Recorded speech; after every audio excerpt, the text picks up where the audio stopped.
Hello students, कैसे हैं आप लोग। दोस्तों, हम कर रहे हैं बिजनेस स्टडी के अंदर चैप्टर नंबर 13 जिसका नाम है इंश्योरेंस। वैसे ओवरऑल लेक्चर नंबर हमारा ये 32 है, लेकिन इंश्योरेंस चैप्टर का ये लेक्चर नंबर 3 है और ये इंश्योरेंस का जो चैप्टर है ये 13 है। अगर आपने इंश्योरेंस के लास्ट के 2 लेक्चर नहीं देखे हैं तो पहले वो ज़रूर देख लें, उनका लिंक इस वीडियो के नीचे डिस्क्रिप्शन बॉक्स में मैं आपको दे दूंगा। दोस्तों, इंश्योरेंस से रिलेटेड काफ़ी कुछ हमने किया है, उसका बेसिक, कौन कौन से इंश्योरेंस होते हैं, उसकी विशेषताएं क्या होती है, कैरेक्टरिस्टिक्स क्या होती है, उसकी बेसिक टर्म्स क्या होती है, वो सब कुछ हमने लास्ट के 2 लेक्चर के अंदर पढ़ा। आज के इंश्योरेंस का ये लेक्चर नंबर 3 है और आज के लेक्चर के अंदर हम इस चैप्टर को थोड़ा और आगे बढ़ाते हैं और इस चैप्टर के अंदर आज के इस लेक्चर के अंदर हम करने वाले हैं functions and objective of insurance, यानी कि बीमा के उद्देश्य या कार्य। बोर्ड पे मैंने इसको लिख रखा है, लेकिन दोस्तों एग्जाम में इसके क्वेश्चन कैसे आएगा, तो एग्जाम में इसके क्वेश्चन 2 तरीके से आ सकता है और दोनों का ही आंसर सेम है। एक तो आ सकता है कि बीमा के उद्देश्य को समझाइए, ठीक। एक क्वेश्चन आ सकता है कि बीमा के कार्यों को बताइए, है ना। तो चाहे उद्देश्य पूछे चाहे कार्य पूछे, आपको यही लिखना है। अब यहाँ पर मतलब ये हुआ कि चाहे उद्देश्य चाहे कार्य, दोनों ही एक बात है। अब ये जो उद्देश्य और कार्य हैं तो ये 3 तरीके के हैं: प्राथमिक उद्देश्य या कार्य, सहायक उद्देश्य या कार्य, सामान्य उद्देश्य या कार्य। तो एग्जाम के अंदर अगर पूछे कि बीमा के उद्देश्य बताइए तो आपको ये तीनों ही वहाँ पर समझाने हैं। लेकिन एग्जाम के अंदर पूछे कि बीमा के प्राथमिक उद्देश्यों को विस्तार से समझाइए तो केवल ये लिखने हैं। अगर एग्जाम में क्वेश्चन पूछे कि बीमा के सहायक उद्देश्य या कार्यों को बताइए तो ये लिखने हैं। अगर एग्जाम में क्वेश्चन पूछे कि बीमा के सामान्य उद्देश्यों को बताइए तो भी ये लिखना है, या सामान्य कार्यों को बताइए तो भी ये लिखना है। और केवल बीमा के उद्देश्य या कार्य पूछे तो ये सब लिखना है। तो वो तो आपको एग्जाम के अंदर क्वेश्चन पढ़ के ही पता चलेगा। अगर केवल एक ही पॉइंट आया कोई, या तो प्राथमिक आया, सहायक आया या सामान्य आया, तीनों में से कोई एक आया तो वो 2 नंबर का होगा या 3 नंबर का होगा। लेकिन अगर ओवरऑल ये सब कुछ पूछ लिया तो सबसे बड़ा क्वेश्चन होता है आपके पेपर में 6 नंबर का, तो 6 मार्क्स का ये क्वेश्चन आ सकता है एग्जाम में। तो आइए, इसका मतलब है कि बीमा के क्या उद्देश्य हैं, ऑब्जेक्ट क्या है बीमा के, कार्य क्या है। तो बीमा के ऑब्जेक्ट साफ है, आपको पता है। जोखिमों को कम करना सबसे पहला होता है, रिस्क को क्या करना, कम करना, है ना। लेकिन यहाँ पर आपको डायरेक्ट ऐसे नहीं लिखना, इसको कैटेगराइज किया गया है। सबसे पहले है प्राथमिक उद्देश्य, फिर है सहायक उद्देश्य या कार्य, फिर है सामान्य उद्देश्य या कार्य। ओके, अब सबसे पहले पढ़ते हैं प्राथमिक उद्देश्य क्या है। सबसे पहले उद्देश्य कौन से हैं बीमा कराने के। तो सबसे पहले जो उद्देश्य है ना, उसमें पहला है जोखिमों के विरुद्ध निश्चितता प्रदान करना।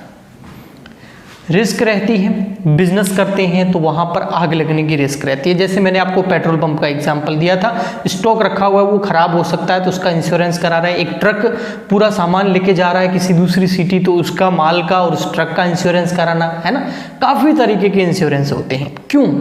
ताकि जोखिम जो है ना, जो रिस्क है उसके प्रति क्या हो, निश्चितता हो जाए। फिर डर नहीं लगेगा कि चलो ठीक है, अब सामान भेज रहे, एक डर रहता है कि अगर नहीं पहुंचा तो, बीच में चोरी हो गया तो, बीच में कुछ गायब हो गया तो, बीच में खराब हो गया तो। लेकिन अगर उसका इंश्योरेंस कराया हुआ हो तो निश्चित रहता है इंसान हमेशा कि कोई बात नहीं, अगर रिस्क जोखिम हो भी गई, अगर नुकसान हो भी गया तो उसकी भरपाई इंश्योरेंस कंपनी कर देगी।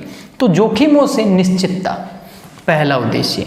कौन सा? प्राथमिक। दूसरा, सुरक्षा प्रदान करना, बिल्कुल सेफ्टी प्रदान कर लेता है, सुरक्षा, है ना। कौन? इंश्योरेंस। अब मैंने आपको एक बोला था, है ना, कि इंश्योरेंस जो है वो रिस्क को, जोखिम को समाप्त तो नहीं कर सकता, लेकिन उसके विरुद्ध सुरक्षा प्रदान कर सकता है कि अगर वो हानि हो गई, अगर वो घटना घटित हो गई तो आपको इंश्योरेंस कंपनी उस घटना से ऊपर उठाएगी। कई बार होते हैं ना, बड़े बड़े व्यापार होते हैं, है ना, उन व्यापार के अंदर मान लेते किसी एक व्यक्ति ने जो है, मिस्टर एक्स ने एक बिजनेस स्टार्ट किया, ठीक है। अभी स्टार्ट ही किया है, उसने 2-4 लाख रुपए लगाए, लेकिन उसने इंश्योरेंस नहीं कराया और उसके स्टॉक के अंदर आग लग गई, सारा माल जल गया। अब उसके पास पैसे नहीं है तो वो बर्बाद हो गया पूरा, है ना। अगर उसने इंश्योरेंस करा रखा है तो उसको इंश्योरेंस कंपनी पैसे देगी, उसकी भरपाई करेगी और उसका बिजनेस वापस स्टार्ट हो पाएगा। इसीलिए सुरक्षा प्रदान करता है कि आप बिल्कुल रोड पे नहीं आ जाओगे, आपको वापस खड़ा करेगा इंश्योरेंस, बीमा। ओके, थर्ड है जोखिमों का विभाजन, जोखिम विभाजित हो जाती है ना। मैंने आपको एग्जांपल दिया था, याद है लास्ट लेक्चर के अंदर, आपका, मेरा और मिस्टर एक्स का, हम तीनों का प्रीमियम हम किसको देते हैं? इंश्योरेंस कंपनी को। और फिर हम तीनों में से कोई एक के साथ कोई घटना होती है तो इंश्योरेंस कंपनी इसको, तो यानी कि मिस्टर एक्स मर जाए तो उसकी फैमिली को पैसे कौन देगी? इंश्योरेंस कंपनी देगी। तो इंश्योरेंस कंपनी अपन सबके पैसों को मिलाकर उसको देगी। तो रिस्क जो है ना वो विभाजित हो गई सबके अंदर, किसी, है ना। बीमा का मतलब क्या होता है? एक सबके लिए, सब एक के लिए, है ना। तो सभी मिलकर उसको योगदान देते हैं। तो रिस्क क्या हो गई? जोखिम क्या हो गई? विभाजित हो गई। अकेले को जोखिम नहीं उठानी पड़ेगी। ओके।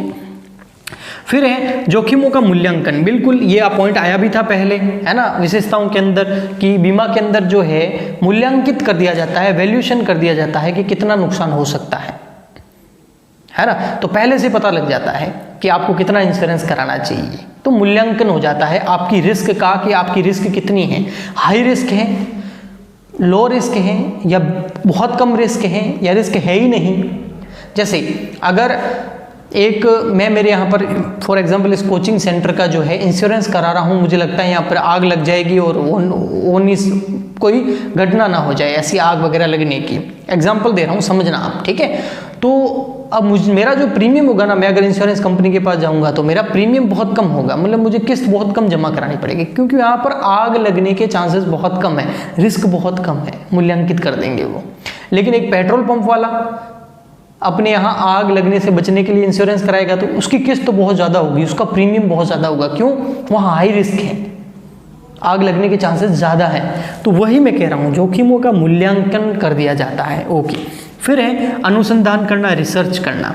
अनुसंधान का मतलब क्या होता है? रिसर्च करना, है ना। इंश्योरेंस कंपनी जो है कई लोगों का इंश्योरेंस करती है, कई गोदामों का इंश्योरेंस करती है, कितने सारे इंश्योरेंस करती है वो, जिससे धीरे धीरे उसकी रिसर्च चलती रहती है। उसको पता लगने लग जाता है कि एक्चुअल में कौन कौन सी नई पॉलिसी लाए, लोगों को क्या समस्या हो रही है, कहाँ पर गड़बड़ हो रही है। तो ये रिसर्च चलती रहती है और ये पिछला जो डेटा होता है ना, जो घटनाएं हो चुकी है उनके डेटा बेस पर वो आगे की पॉलिसी, नई पॉलिसीज बनाती है और नए नए रूल्स निकालती है, नई नई फैसिलिटीज़ देती है कस्टमर्स को। ओके। तो अनुसंधान भी चलता रहता है। तो ये 5 पॉइंट हैं प्राथमिक उद्देश्य या कार्य के। अब आ जाइए सहायक उद्देश्य क्या है। सहायक उद्देश्य वो उद्देश्य होते हैं जो प्राथमिक उद्देश्यों में सहायक होते हैं। ओके। पहला है हानियों से सुरक्षा के लिए सतर्क करना। बीमा कंपनियां जो होती है ना, वो मिलकर एक प्रोग्राम चलाती हैं, जिससे वो जिन जिन लोगों ने उसके यहाँ इंश्योरेंस कराया ना, उन लोगों को मैसेज के थ्रू, एडवर्टाइजमेंट के थ्रू, न्यूज़पेपर के थ्रू उनको बताती है कि कैसे वे अपने सामान की, मतलब जान और माल की कैसे सुरक्षा कर सकते हैं, है ना। जैसे फॉर एग्जांपल अगर किसी ने इंश्योरेंस कराया है अपनी गाड़ी का, है ना, तो वो इंश्योरेंस कंपनी उसको बताएगी कि आप जो है हमेशा सीट बेल्ट बांध के रखें, है ना, आप अपनी इस लिमिट तक गाड़ी चलाएं, आपको कहाँ पर क्या करना है ना। वो हमेशा आपको इंस्ट्रक्शन बार बार एडवर्टाइजमेंट के थ्रू, मैसेज के थ्रू देते रहते हैं। क्यों देते रहते हैं? ताकि वे आपकी सेफ्टी चाहते हैं, आपको सुरक्षित देखना चाहते हैं, इसीलिए, ताकि आपको जो है नुकसान ना हो। तो हानियों से सुरक्षा के लिए सतर्क करती हैं। सेकंड, वित्तीय सहायता उपलब्ध कराना। बीमा कंपनी के पास अरबों खरबों रुपए, करोड़ों रुपए जाते हैं, इतने लोग इंश्योरेंस कराते हैं, सबके साथ तो घटना होती नहीं है। तो इंश्योरेंस कंपनी के पास में एक अच्छा खासा पैसा आ जाता है और वो पैसे से वो क्या करती है? कंपनियों को, लोगों को क्या करती है? लोन उपलब्ध कराती है, तो वित्त फाइनेंस उपलब्ध कराती है, सरकार को पैसा उपलब्ध कराती है ना, जिससे अपने देश की आर्थिक स्थिति संभलती है, जैसे LIC, है ना। फिर है बड़े उपक्रमों के विकास में योगदान। ठीक है, बड़े उपक्रमों के विकास में योगदान कैसे? जैसे कोई बड़ा बिजनेस स्टार्ट हो रहा हो, करोड़ों, मान लेते 50 करोड़ का माल मंगाया हो, बाहर किसी फॉरेन कंट्री से मंगा रहे हैं 50 करोड़ का माल। तो कोई भी बिजनेसमैन इतना बड़ा माल मंगाने से पहले उसको डर तो लगेगा ना। अगर वो जहाज समुद्र में डूब गया तो, अगर कोई तूफान आ गया समुद्र में तो क्या वो बिजनेस नहीं करे? बाहर से सामान नहीं मंगाए? मंगाना तो है। तो कैसे? उसका इंश्योरेंस करा दो। अब 50 करोड़ का माल है तो उसका प्रीमियम तो ज़्यादा होगा, मान लेते 1 करोड़ होगा, लेकिन फिर भी 50 करोड़ का माल सेफ हो गया ना, सिक्योर हो गया ना। अगर वो पैसा डूब गया तो इंश्योरेंस कंपनी उसको पैसा देगी, जिससे उसका बिजनेस तो चले कम से कम। तो बड़े बड़े जो बिजनेस होते हैं ना, उसका डेवलपमेंट बहुत तेज़ी से हो पाता है, क्योंकि उन लोगों का डर खत्म हो जाता है, इंश्योरेंस कंपनी उनके पीछे होती है। इंश्योरेंस कंपनी उनको संभालने वाली होती है। इसलिए बड़े जितने भी व्यापार हैं, है ना, ये तो मैंने एक एग्जाम्पल दिया है, समुद्र से जहाज सामान ला रहा है, ऐसे कई सारी चीज़ें हैं, है ना, बड़े बड़े पेट्रोल पंप्स वगैरह, हाईवेज, रोडवेज, सबका इंश्योरेंस होता है, गाड़ियों का, ट्रेनों का। तो उससे क्या होता है कि बड़े बिजनेस जो होते हैं, बड़ी बड़ी फैक्ट्रीज, केमिकल फैक्ट्रीज वगैरह, वहाँ नुकसान होने का डर रहता है, तो क्या वो करेंगे, लेकिन इंश्योरेंस कराएंगे। इंश्योरेंस कराते वो निश्चित हो जाते हैं। तो बड़े बिजनेस इंश्योरेंस कंपनी की वजह से उनका बहुत विकास होता है। कार्य क्षमता में वृद्धि, बिल्कुल। एक तो टेंशन के साथ काम करें कि नुकसान हो गया तो नुकसान हो गया तो नुकसान हो गया तो, गाड़ी चला रहा है लेकिन डर डर की, क्या एक्सीडेंट हो गया तो एक्सीडेंट हो गया तो एक्सीडेंट हो गया तो, है ना। और एक इंश्योरेंस कराया हुआ है तो आराम से चिंता मुक्त होकर अपनी ड्राइव करेगा, ड्राइव के ऊपर फोकस करेगा। वैसे कि वैसे एक बिजनेसमैन है, बिजनेस चला रहा है, अगर उसके गोडाउन में करोड़ों का माल पड़ा है, एक तो वो डरता रहे, चिंता के साथ काम करे, कुछ हो गया तो, कुछ गड़बड़ हो गई तो, और एक क्या, बिना चिंता कैसे उस अपने सामान का क्या करा दे, इंश्योरेंस करा दे। अब वो बिना चिंता के साथ काम करेगा और बिना टेंशन के अगर कोई काम होता है ना, तो उसकी कार्य क्षमता यानी कि उसकी कैपेसिटी बहुत बढ़ जाती है, तो वो काम फटाफट, जल्दी और बेस्ट, सर्वोत्तम तरीके से होता है। तो ये थे सहायक उद्देश्य जो आपके सामने 4 थे। अब है सामान्य उद्देश्य या कार्य जो है 4 है, सॉरी, 3rd नंबर है सामान्य उद्देश्य या कार्य। तो कौन कौन से सामान्य उद्देश्य होते हैं? सबसे पहले प्राथमिक उद्देश्य थे, फिर 2nd नंबर सहायक उद्देश्य थे, और 3rd नंबर है सामान्य उद्देश्य। पहला है निर्यात को प्रोत्साहन देना। बिल्कुल, निर्यात का मतलब क्या होता है? एक्सपोर्ट करना। निर्यात का मतलब क्या होता है? एक्सपोर्ट करना। एक्सपोर्ट करने का मतलब माल बेचना, लेकिन इंडिया में नहीं, इंडिया से बाहर माल बेचना, बस इतना ही फर्क होता है। आपने निर्यात और आयात वर्ड सुने होंगे ना। आयात का मतलब होता है खरीदना, अगर इंडिया से खरीदते हैं तो खरीदना बोलते हैं, इंडिया के बाहर से खरीदते हैं तो उसको आयात बोलते हैं। जैसे बेचना, इंडिया के अंदर बेचते हैं तो उसको बेचना बोलते हैं, इंडिया के बाहर माल बेच देते हैं तो उसको निर्यात बोलते हैं। ओके, तो निर्यात को प्रोत्साहन मिलता है कैसे? वो व्यापारी जो होता है वो इंश्योरेंस करा लेता है अपने माल का, वो हर तरीके से इंश्योर्ड होता है।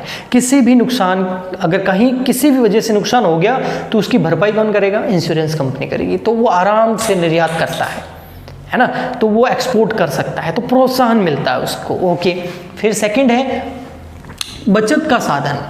अगर किसी ने LIC करा रखी हो, है ना, कई भी LIC पॉलिसी ऐसी होती है जो डेथ होने पे पैसे मिलते हैं, है ना, व्यक्ति की, और कई सारी पॉलिसी ऐसी होती है जिसमें डेथ होने की ज़रूरत नहीं है। अगर आप 20 साल तक अपने पॉलिसी करा दी या 15 साल तक करा दी तो हर महीने आप प्रीमियम भरोगे, और 15-20 साल के बाद में अगर आपकी डेथ हो गई तो भी पैसे मिलेंगे, अगर जिंदा हो तो भी पैसे मिलेंगे। समझ गए? तो इसका मतलब क्या होगा? अगर आपने ऐसी पॉलिसी ले ली कि 15 साल की आपने पॉलिसी ले ली, ठीक है, और एजुकेशन पॉलिसीज भी आती है, चिल्ड्रन पॉलिसीज भी आती है, आप बच्चे पैदा होते हैं घर में और LIC करा देते हैं ताकि वो 12-15 साल तक हो, तब तक उनको एक बहुत बड़ी राशि मिल जाती है जिससे उनकी एजुकेशन वगैरह, आगे फ्यूचर में पैसा जब भी उनको ज़रूरत पड़े उसकी व्यवस्था हो जाए। तो एक बचत का साधन है। LIC कराने से हर महीने एक बचत होती है कि मुझे 2000 रुपये, 1000 रुपये का क्या करना है, किस्त पे करनी है, जिससे इंसान में सेविंग की आदत पड़ती है। वो 2000 रुपये, 1000 रुपये बचा के रखेगा हर हाल में, और जिससे वो LIC की किस्तें भरता रहेगा और आगे जाके वो पैसा बड़ा हो जाएगा और उसके लिए आगे कहीं ना कहीं काम आएगा, और उससे एक सेविंग की आदत भी बढ़ती है। बचत बहुत ज़रूरी है, आप अभी समझो नहीं समझो, लेकिन ये बहुत ज़्यादा ज़रूरी है बचत करना, शुरू से हैबिट होनी चाहिए ऐसी। 3rd नंबर है सामाजिक सुरक्षा, है ना। सामाजिक सुरक्षा कैसे? सामाजिक सुरक्षा का मतलब होता है कि सोसाइटी में सिक्योर रहती है। सोसाइटी में कैसे? जैसे वृद्धावस्था, तो कई सारी पॉलिसीज ऐसे होती है, जैसे आप जवानी में तो पैसा भरो, वृद्धावस्था जब बूढ़े होगे तब पेंशन स्टार्ट हो जाएगी आपकी, फिर आपको कमाने वमाने की ज़रूरत नहीं है, जो आपको पैसा भरा है वो विथ इंटरेस्ट और बोनस के साथ आपको मिलना स्टार्ट हो जाएगा हर महीने पेंशन के साथ, है ना। जैसे आप बीमार पड़ गए तो हेल्थ इंश्योरेंस ले रखा है आपने, प्रीमियम बहुत कम पड़ा, लेकिन हेल्थ इंश्योरेंस से एक आपके 3 लाख, 4 लाख, 5 लाख, 10 लाख जैसा आपने ले रखा है प्लान, उस हिसाब से आपके कुछ भी बीमार होंगे तो प्रीमियम कौन पे करे, उस हॉस्पिटल का पूरा खर्चा कौन पे करेगा? इंश्योरेंस कंपनी पे करेगी। तो सामाजिक एक सुरक्षा मिलती है। ओके, और 4th है ग्रामीण विकास कार्यक्रम में योगदान। ग्रामीण विकास कार्यक्रम में योगदान कैसे? ग्रामीण विकास कार्यक्रम में योगदान पशुधन, मैंने कल बताया था ना, एक बीमा होता है पशुधन का, कि पशुओं में अगर कोई बीमारी लग गई तो हो सकता है पूरे के सारे पशु मर सकते हैं, है ना, तो उनका इंश्योरेंस करा लेते हैं। तो ग्रामीण भी हमेशा वहाँ का भी क्या होता है, डेवलपमेंट होता रहता है ना। इसके अलावा जैसे फसल बीमे करा लिए, अगर फसल बर्बाद हो गई तो इंश्योरेंस कंपनी पैसे देगी, तो जिससे किसान हमेशा खेती करता रहेगा, है ना। अगर उसकी फसल बर्बाद होगी तो हो सकता है उसने लोन लेके फसल करी हो, किसान लेते भी है ना लोन आपने सुना होगा न्यूज़पेपर में कि वो लोन लिया, पूरा भर नहीं पाए, आत्महत्या कर ली, है ना। तो अगर वो इंश्योरेंस करा ले तो वो सेफ रहेंगे। कैसे? लोन लिया, खेती बाड़ी कर रहे हैं, अगर फसल सही गई तो कोई प्रॉब्लम नहीं है, लेकिन फसल हर बार सही नहीं जाती है, मौसम के ऊपर डिपेंड करता है। अगर फसल खराब हो गई तो उसका अगर इंश्योरेंस कराया हुआ है तो इंश्योरेंस कंपनी पैसे देगी, इंश्योरेंस नहीं कराया हुआ तो किसान वहाँ पर फंस जाएगा। तो इंश्योरेंस करा के रखने से क्या होगा, ग्रामीणों का भी क्या होता है, विकास होता है, जो गांव है हमारे उनका भी डेवलपमेंट होता है। तो ये उद्देश्य और कार्य थे बीमे के।